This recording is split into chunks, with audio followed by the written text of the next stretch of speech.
최근 우리나라에 화두가 되었던 일이 있었습니다. 바로 노 키즈 존에 대한 뉴스였습니다.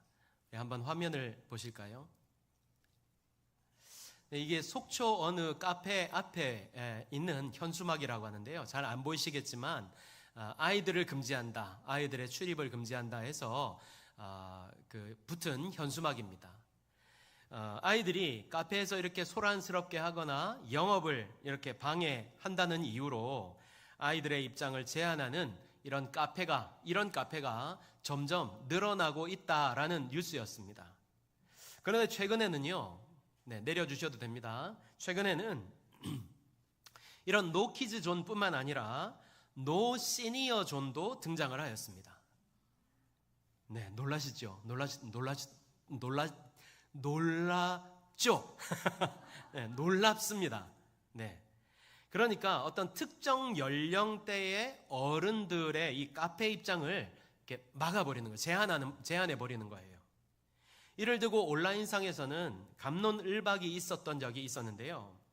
이런 현상을 바라보는 모두 씁쓸함을 이렇게 감출 수가 없었습니다. 물론 업주 입장에서는 매출에 도움이 안 되니까 그런 것이겠지만, 그것을 이용하는 사람들의 입장에서 본다면 그것에 입장하는 자격 자체를 이렇게 박탈당하는 일이 되기 때문입니다. 그런데 사실 우리는요, 이뿐만 아니라 이 세상을 살아가면서 끊임없이 우리의 쓸모와 자격에 대해서 도전을 받습니다. 그것을 증명해내면서 살아야 합니다. 금수저, 흙수저라는 말을 들어보셨잖아요. 이 이면에도 부모로서 아이들을 뒷받침해 줄 수 있는 자격을 갖추었느냐는 요구가 이게 함께 담겨 있는 것입니다. 뿐만 아닙니다. 우리는 평생 직장에서도 사회에서도 이런 자격이라는 시험대 위에서 살아갑니다. 누군가에게 대접을 받으려면 그만한 가치를 증명해내야 하고, 내 쓸모가 사라지는 순간 외면당할지도 모른다는 이런 불안함이 우리에게 있는 것입니다. 문제는 우리가 이렇게 세상을 살아가다 보니까 이 증명하려는 이 습관이 하나님 앞에서도 나타난다는 것입니다. 최근에 한 설문조사에서요, 성도들에게 언제 가장 마음 편하게 기도하십니까? 라는 질문을 했더니 놀랍게도요, 봉사를 많이 했다거나 헌금을 많이 했던 그 주간이라는 답변이 이렇게 상위를 차지했다고 합니다. 반대로 죄를 지었거나 신앙생활을 좀 소홀히 했던 주간에는 하나님께 미안해서 기도가 나오지 않는다, 이렇게 고백을 했습니다. 이게 무슨 말입니까? 하나님 앞에서 마저 나의 자격과 쓸모를 따지게 되는 겁니다. 따지는 것입니다. 필립 얀 씨라는 기독교 작가가 있습니다. 이분의 친구 중 한 명이 평생 이 아버지를 기쁘게 해드리기 위해서, 완벽한 아들이 되기 위해서 애를 쓰면서 이렇게 살았다고 합니다. 학교를 다니면서 좋은 성적을 내고, 그래서 나중에 좋은 직장에 이제 들어가게 되었습니다. 그래서 소위 말하는 성공의 삶을 이제 살게 되었습니다. 아버지를 기쁘게 해드리기 위해서 말이지요. 그런데 그만 아버지가 치매라는 이 병에 걸리고 말았습니다. 그때 아들은요, 뒤늦은 깨달음을 얻게 됩니다. 아버지가 원했던 것은 아들의 성적표가 아니라 그저 아들과 함께 있는 시간이었다는 사실을 말입니다. 여러분, 우리가 신앙생활을 하면서 자꾸만 하나님과의 이 관계를 거래로 생각할 때가 많이 있습니다. 내가 이만큼 헌신했으니까 이 정도 복은 주시겠지. 혹은 내가 요즘 기도를 못했으니까 하나님이 나를 도와주시지 않겠지. 이렇게 하나님이 나를 사랑하시는 이유를 나의 열심에서 찾으려고 하는 것입니다. 그러나 여러분, 우리가 잊지 말아야 할 것은, 복음은 우리가 자격 있는 사람이 되어서 받는 것이 아니라 자격 없는 자에게 주어지는 하나님의 은혜라는 사실입니다. 그리고 이런 우리들에게 오늘 예수님께서 어린아이들을 세우시면서 말씀하시는 것이 있습니다. 특별히 오늘 어린이 주일을 맞이하여 그렇다면 우리가 이렇게 무거운 자격의 짐을 내려놓고 어떻게 하나님의 자녀로서의 삶을 누릴 수 있을까요?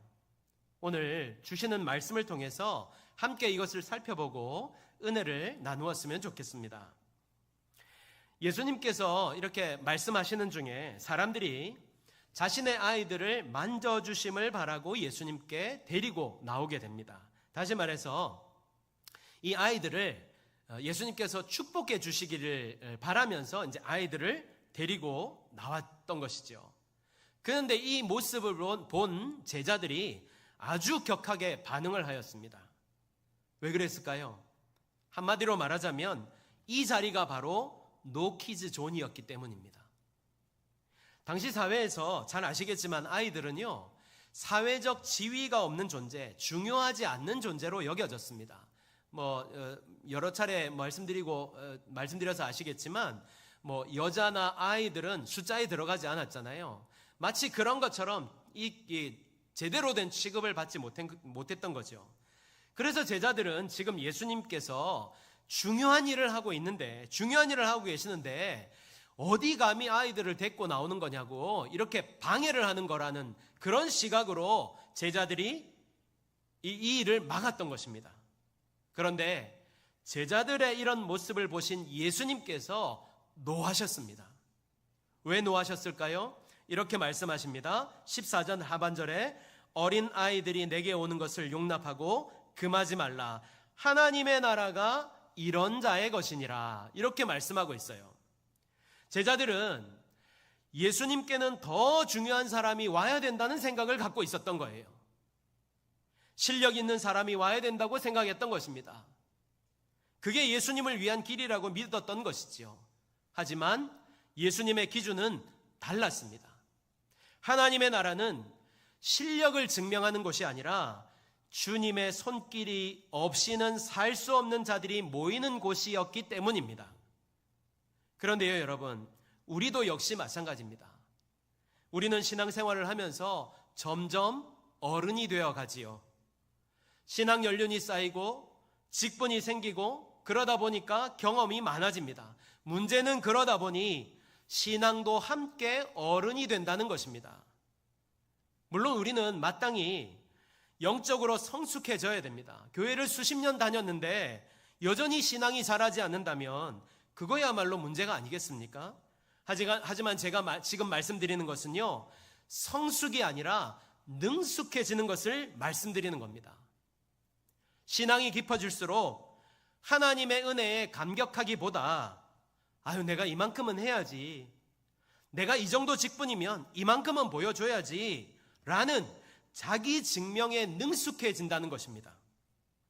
그래서 이렇게 되면요, 어느덧 신앙이 주님이 하시는 일을 기대하는 것이 아니라 내가 하는 일로 변해버린다는 것입니다.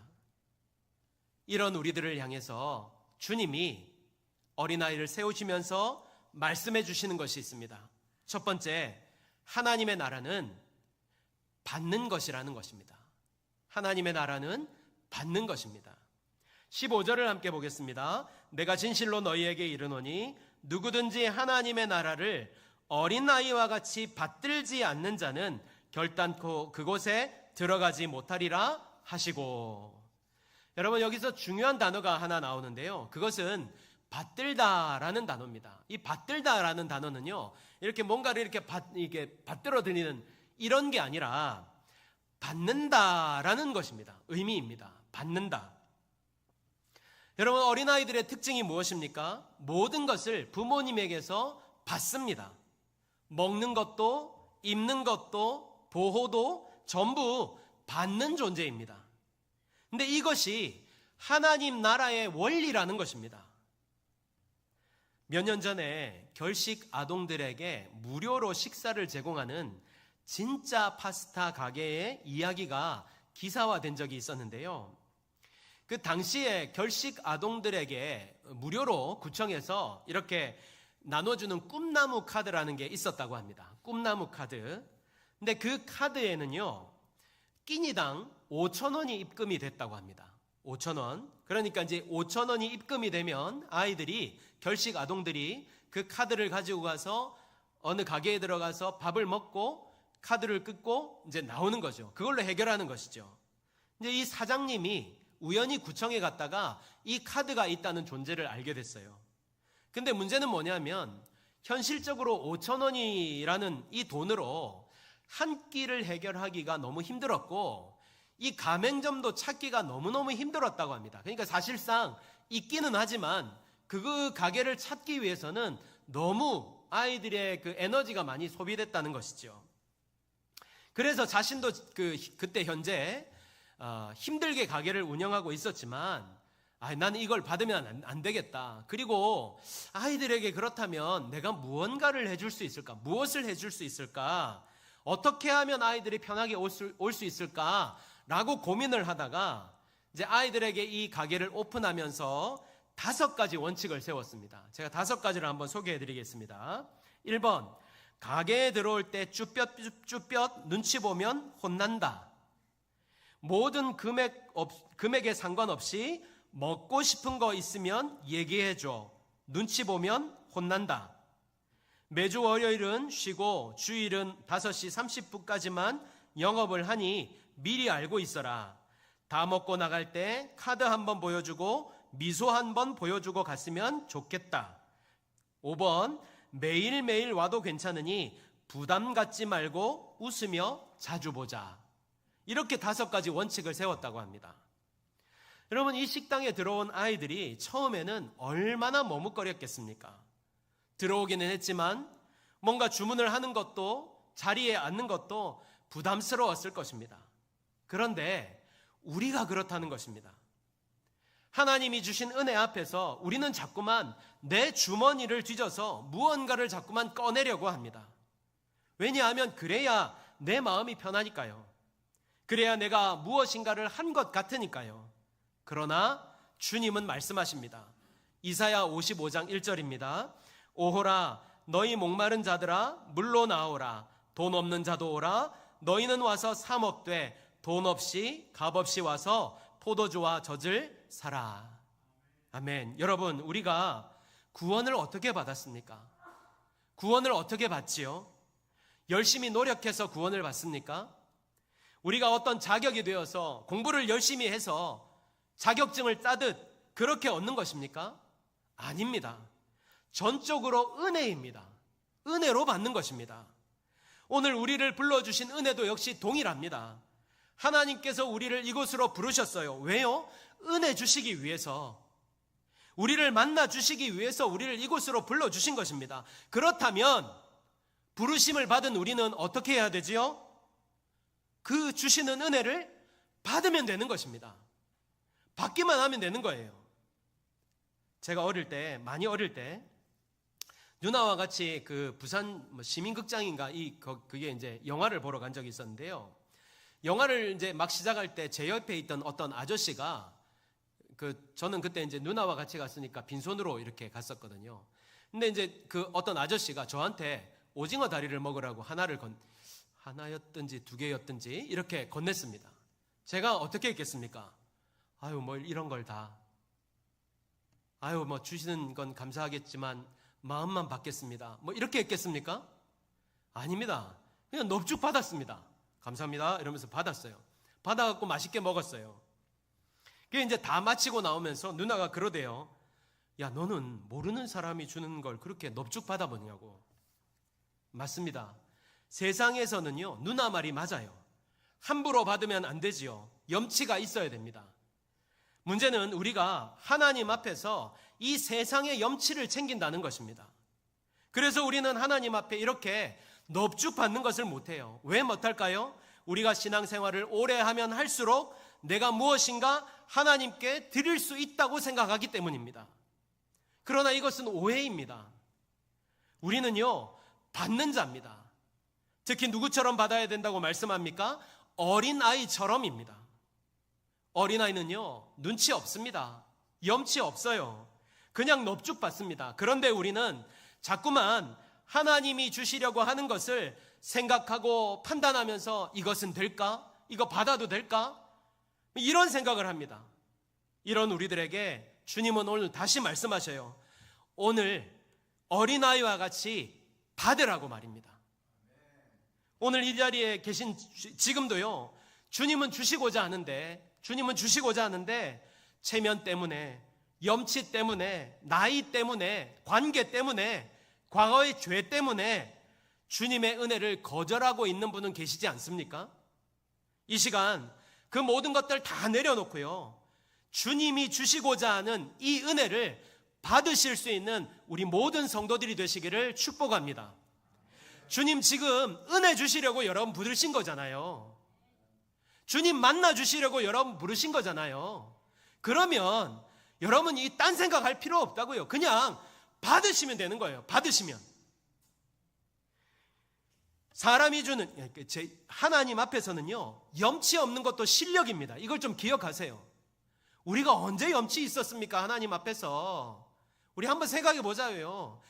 우리 죄 짓고, 일주일 내내 죄 짓고, 주일 오면서 주님, 용서해 주세요. 이 염치 없는 거 아닙니까? 근데 우리 언제 염치 있었습니까? 염치 있는 것 같이 이렇게 주일날 나오세요. 그거 다 내려놓고요, 지금 주님이 주시고자 하는 것을 받으시길 바라요. 사람이 주는 상처는 그렇게 잘 받으면서 왜 하나님이 주시는 은혜는 받지 못하고 그냥 흘려보내십니까? 이제는요, 사람이 주는 상처 대신 주시고자 하는 모든 것을 다 받겠다라는 마음으로 주님 앞에 나아갈 수 있는 저와 여러분이 되시기를 바랍니다. 요한복음 17장 27절에요. 무엇이라고 말씀하셨죠? 평안을 너희에게 끼치노니 곧 나의 평안을 너희에게 주노라. 내가 너희에게 주는 것은 세상이 주는 것과 같이 아니하니라, 이렇게 말씀하고 있습니다. 사도행전 2장 38절에는요, 베드로가 이르되 너희가 회개하여 각각 예수 그리스도의 이름으로 세례를 받고 죄사함을 받으라.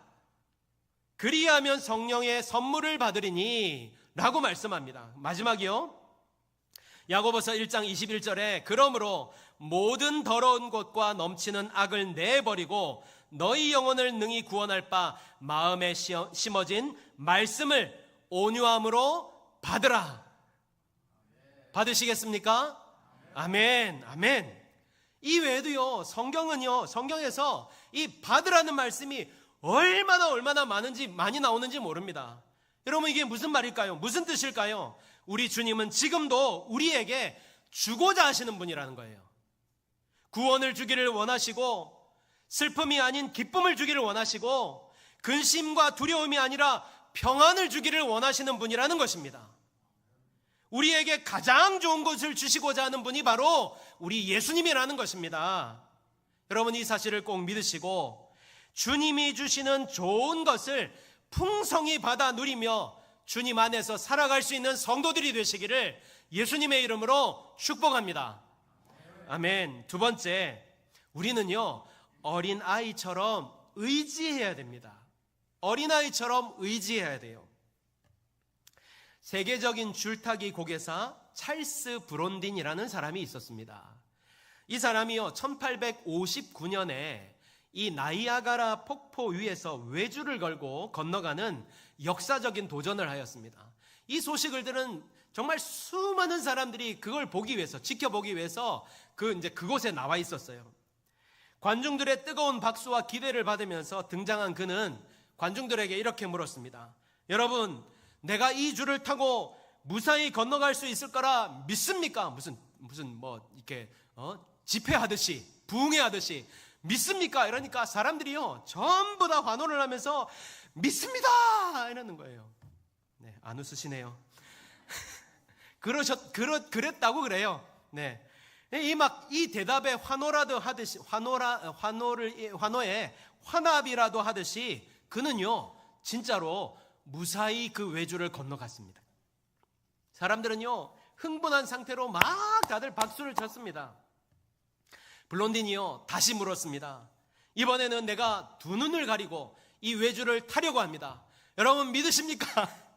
네, 제가 이상해지는 것 같아요. 믿으십니까? 이러니까요, 전부 다 막, 네, 믿습니다 하면서 다 박수를 쳤습니다. 열화와 같은 박수로 이 사람이 또 건넜습니다. 두 눈을 가리고 말이죠. 근데 이 전해지는 이야기로는요, 이 일을 무려 16번이나 했다고 합니다. 왔다 갔다를 16번을 했다는 거예요. 그리고 이제 마지막으로 그가 사람들 앞에서, 여러분, 이제 제가 마지막으로 여러분 중에 한 사람을 태우고 이 폭포를 건너려고 합니다. 여러분 믿으십니까? 이러니까 동일하게 사람들이 와 이러면서 박수를 쳤습니다. 그래서 브론딘이 이렇게 말했습니다. 좋습니다. 그러면 누가 나와 함께 하겠습니까? 이러니까 순식간에 조용해졌습니다. 아무도 대답을 하지 않았습니다. 고개를 들지조차 않았습니다. 네, 이때요, 그의 매니저가 등장을 했습니다. 그가 블론딘과 함께 그 줄을 타고 건너기로 한 것입니다. 이게 사진이 그것입니다.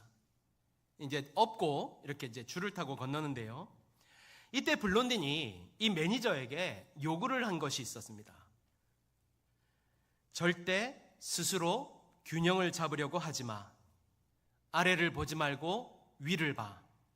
나에게 온전히 맡겨. 절대 스스로 균형을 잡으려고 하지 마. 아래가 아니라 위를 봐. 나에게 온전히 맡겨. 매니저는요, 이 블론딘이 시키는 대로 하였고 두 사람은 줄을 타고 무사히 폭포를 건널 수 있었습니다. 여러분, 이것이 바로 의지입니다. 내 모든 것을 주님께 이렇게 맡기는 겁니다. 우리는 마치 높이 매달린 줄 위에서 살아가는 것처럼 위험하고 힘든 세상을 살아가고 있습니다. 이 험한 세상을 살아가는 우리들을 누구보다 잘 아시는 우리 주님께서 계속해서 우리들에게 하시는 말씀이 있으세요. 그게 뭡니까? 나에게 모든 것을 맡기고 의지하며 살라고 말입니다. 그런데 우리는 어떻습니까? 스스로 균형을 잡아보려고 힘을 주고 그렇게 살아가면서 두려워서 발버둥을 치면서 살아갑니다. 주님은 너의 모든 것을 나에게 맡기라 이렇게 말씀하시지만 우리는 여전히 줄 아래의 세상을 보면서 위를 보는 것이 아니라 아래를 보면서 두려워하며 맡기지 못하는 삶을 그렇게 살아가고 있는 것입니다. 또한 형편이 조금 나아지면, 경험이 쌓이면, 익숙해지면 하나님 없이도 살아갈 수 있을 것처럼 그렇게 살아갑니다. 그런 우리들에게 주님은 다시 한번 주님만을 의지할 것을, 주님께 모든 것을 맡겨드릴 것을 지금 말씀하고 있는 것입니다. 여러분, 브론딘이 매니저에게 스스로 균형을 잡지 말라고 한 이유가 무엇일까요? 매니저가 무서워서 몸을 막 이렇게 뒤척이거나 스스로 균형을 잡아보겠다고 힘을 주는 순간 두 사람은 모두 중심을 잃고 추락해버리는 것입니다. 그 때문입니다. 우리도 역시 마찬가지입니다. 주님께 엎여 있으면서도 내 생각과 내 힘으로 우리 인생의 균형을 잡아보겠다고 발버둥 치는 순간 우리 인생은 더 위태로워지는 것입니다. 그렇다면 우리가 어떻게 해야 됩니까? 힘을 빼야 됩니다. 힘을 빼야 돼요. 맡기고 엎여 있어야 안전합니다. 다시 말해서 전적으로 주님을 의지하고 맡겨드리는 삶을 살 수 있어야 되는 거예요. 어떤 식으로요? 부모를 의지하는 어린아이와 같이 말입니다. 여러분, 어린아이 포대기로 한번 업어보신 적 있으시잖아요. 아이가 어떻게 하지요? 엎혀가지고 가만히 있잖아요. 힘을 빼고. 그것처럼 엎혀 있어야 된다는 거죠. 여러분, 어린아이처럼 산다는 것은요, 순진해지라는 말이 아닙니다. 의존적인 신앙으로 돌아가라는 것입니다. 의존적인 신앙. 이게 단순합니다. 아주 단순합니다. 힘들 때 하나님을 찾고, 결정할 때 하나님께 구하고, 모든 것을 하나님께 맡기는 삶, 이것을 말하는 것입니다. 이것이 바로 어린아이와 같은 믿음, 어린아이와 같은 신앙인 것입니다. 베드로전서 5장 7절에 너희 염려를 다 주께 맡기라. 너희 염려를 요것만 맡기라. 내일 염려 그것만 맡기라. 이게 아니라 다 주께 맡기라 하잖아요. 다 주께 맡기라. 이는 그가 너희를 어떻게 한다고요? 돌보심이라.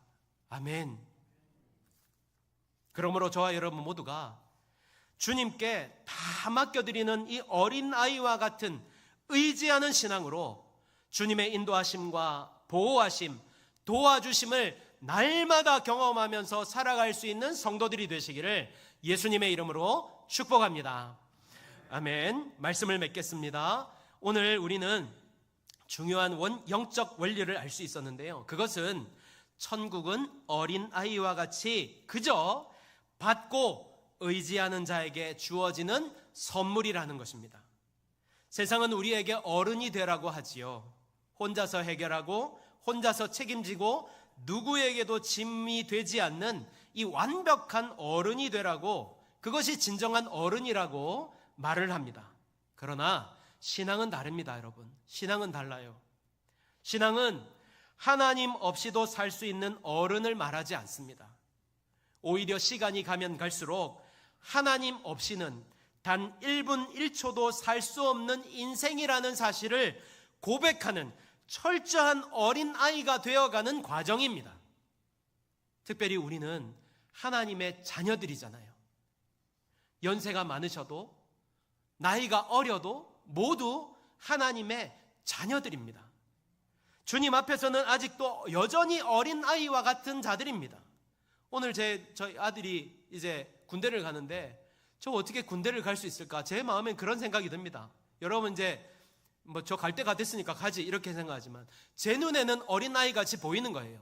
하나님 눈에는 여러분도 어린아이와 같이 보이시는 거예요. 맞죠? 우리가 전부 어린아이와 같은 자들입니다. 그렇게 우리는요, 날마다 주시는 것을 그저 받기만 하면 되는 거예요. 염치, 체면 이런 거 다 내려놓으셔야 됩니다. 주시는 대로 그저 받는 자가 되어야 됩니다. 왜 그렇습니까? 나에게 가장 좋은 것을 주시는 분이, 나를 가장 잘 아시는 분이 바로 우리 하나님 아버지 되시기 때문입니다. 더불어서 의지하는 자가 되어야 됩니다. 세상에 내가 의지할 것 있습니까? 없습니다. 어디에도 없습니다. 이 세상에 오직 주님만 나의 의지가 되십니다. 그러므로 주님만 의지해야 되는 거예요. 이 믿음으로 우리는 주님께 모든 것을 맡겨드리고 살 수 있는 성도가 되어야 되는 것입니다. 그럴 때 우리는 힘들고 두려운 이 땅에서도 오히려 주시는 은혜로 또한 주님이 채워주시는 좋은 것을 받아 누리며 주님과 동행하며 살아가는 복된 인생이 되고 하나님 나라에 합당한 자로 살아가는 성도가 되어질 줄 믿습니다. 이 믿음으로 이번 한 주간도 주님 품 안의 아이와 같이 주님과 함께하는 삶을 살아가는 성도가 되시기를 예수님의 이름으로 축복합니다. 아멘.